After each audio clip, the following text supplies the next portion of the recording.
মালয়েশিয়ার সেলাঙ্গর রাজ্যে বাংলাদেশি সহ ১৫৩ জন অভিবাসীকে আটক করেছে অভিবাসন বিভাগ। এদের মধ্যে ৬৪ জন বাংলাদেশি রয়েছেন। আজ বৃহস্পতিবার স্থানীয় সময় রাত ১টায় রাজ্যের শাহ আলম এলাকার সেকশন ১২ এর শ্রমিকদের আবাসনে অভিযান চালিয়ে তাদের আটক করা হয়।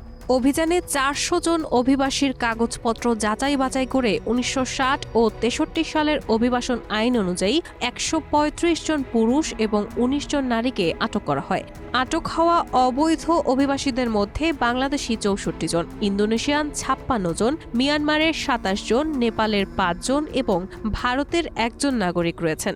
শ্রীলঙ্কার ইমিগ্রেশনের পরিচালক খায়রুল আমিনুস কামারউদ্দিন এক বিবৃতিতে জানান, অভিযানে দেখা গেছে নির্মাণস্থলের বেশ কয়েকটি তলা বিদেশি শ্রমিকদের আবাসন হিসেবে ব্যবহৃত হচ্ছিল। বেশ অপরিচ্ছন্ন ও দুর্গন্ধযুক্ত পরিবেশ ছিল সেখানে।